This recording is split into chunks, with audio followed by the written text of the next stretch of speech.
మద్యం నూతన మద్యం పాలసీలో భాగంగా Nandigama circle prohibition excise stations పరిధిలోకి సంబంధించి 16 షాపులు నోటిఫై అయినాయండి. ఈ 16 షాపులకు కూడా ఆన్లైన్, ఆఫ్లైన్ పద్ధతుల ద్వారా అప్లికేషన్లు తీసుకోవడం జరుగుతుంది. నోటిఫికేషన్ వచ్చిన దగ్గర నుంచి ఈ నోటిఫికేషన్ 9వ తారీఖు లాస్ట్ డేటు. 9వ తారీఖు లాస్ట్ 5 గంటల వరకు గవర్నమెంట్ ప్రిస్క్రైబ్ చేసినటువంటి వెబ్సైట్ పనిచేస్తుంది.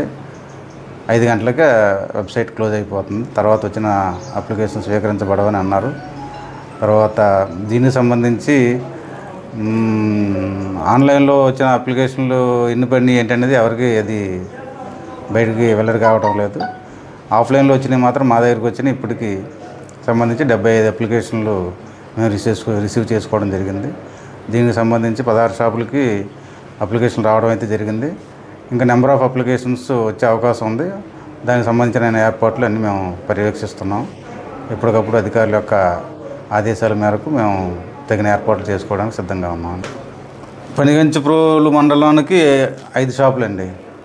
తర్వాత చంద్రలపాడు మండలం సంబంధించి 3 షాపులు, నందిగామ మండలం ప్లస్ నగర పంచాయతీకి సంబంధించి 8 షాపులు. నందిగామ మండలం మాత్రమే అయితే 2 షాపులు, నందిగామ నగర పంచాయతీ పరిధిలో 6 షాపులని నోటిఫై చేయడం జరిగింది గవర్నమెంట్. అదే.